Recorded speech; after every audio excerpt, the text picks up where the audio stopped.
What you need to know about Kamala Harris, Joe Biden's pick for vice president, by the Washington Post, adapted by the New Zealand staff on September 2nd, 2020. Last Tuesday, Democratic presidential candidate Joe Biden announced the person he had chosen to be his vice presidential running mate, Senator Kamala D. Harris of California. Biden's announcement ended months of discussion over who his pick would be. Harris is Black and Indian American. She will become the first woman of color on a major party presidential ticket when she and Biden are formally nominated by Democrats at this week's Democratic National Convention. She will be only the fourth woman on a major party ticket. Here's what you should know about her. Why Biden picked her. Harris was considered the likeliest pick throughout the search process. She was among the best known of any of the people considered possible choices, in part because of her own presidential run during this year's Democratic primary.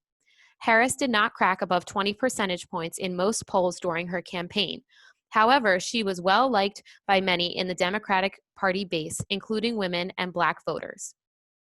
Harris was responsible for the best remembered attack of the 2020 Democratic primary debates. In the first debate, Harris attacked Biden for his opposition to busing when he was a senator in the 1970s. During the 1970s, many students were bused to schools outside their neighborhoods in order to make classrooms more racially integrated. Harris herself was one of those students. Harris's criticism of Biden over the issue was viewed as the biggest thing limiting her chances of becoming Biden's running mate. However, Biden's team tried to downplay the incident. In July, Biden signaled he would not hold it against her. So what this means, right, what Harris criticized Biden for was he supported a policy that said that students from mostly Black schools had to be bused into mostly white schools. And the goal of that was to make schools more racially integrated. There's a lot of history behind these policies, but they were very damaging to both to students, to Black students specifically.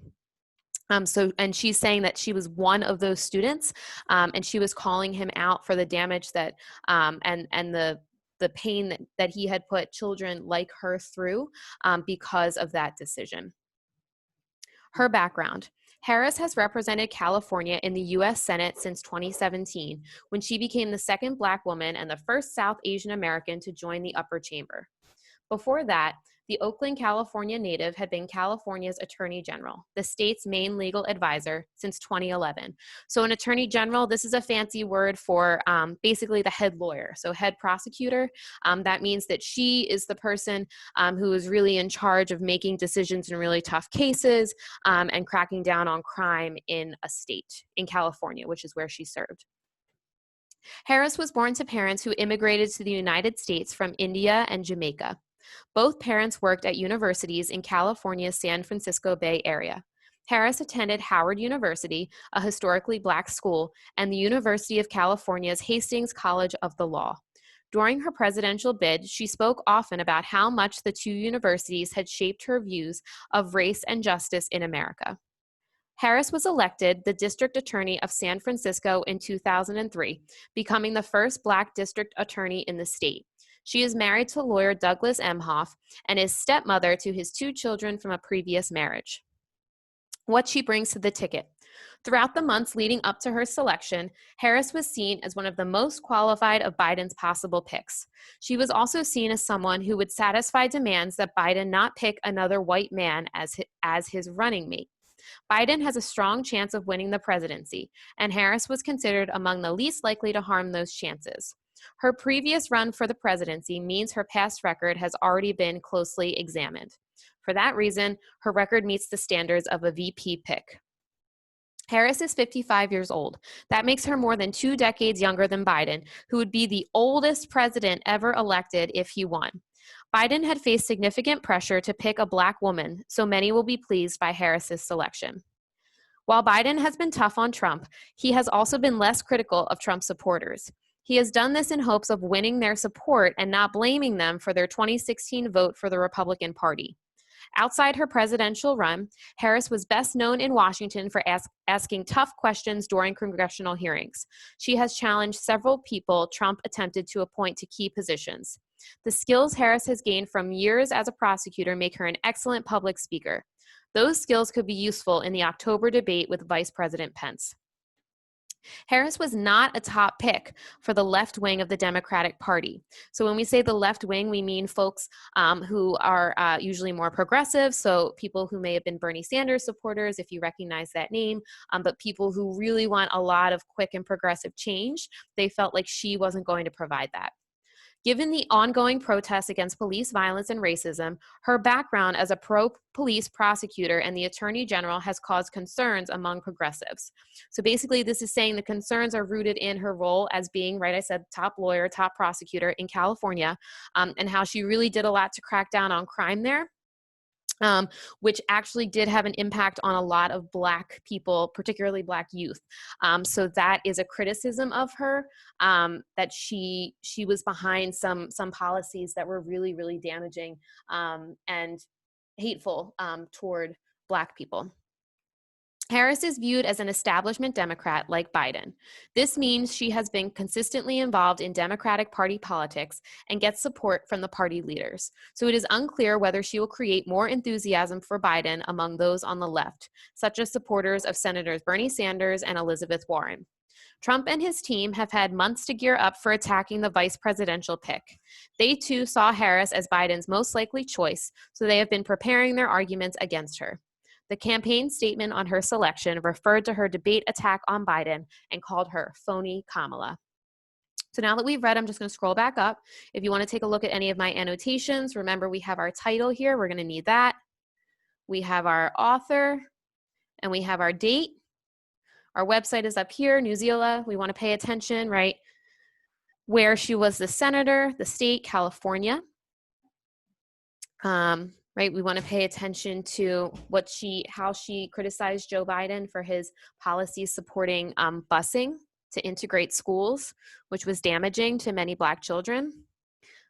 We want to focus, again, that she was a strong pick because she was a Black woman, right? So instead of having another white man in a position of power, it was significant that she is a Black woman who was chosen.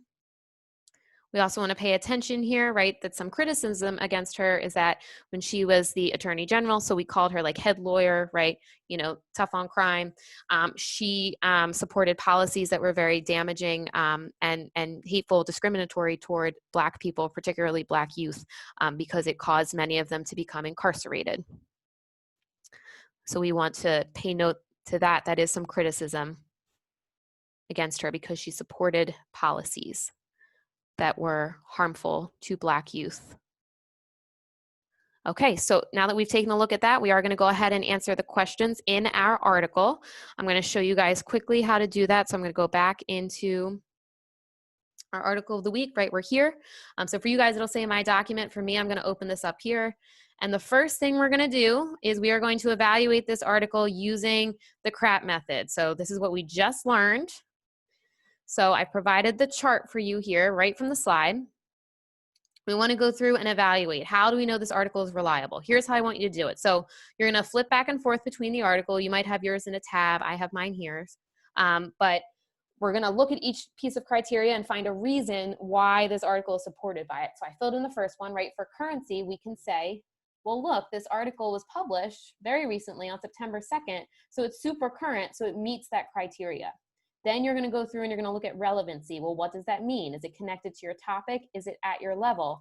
Well, it is right here, right? It is. You could understand it, right? We highlighted things that stood out to us. So we could say, yes, this article is at my level. I can understand it like that.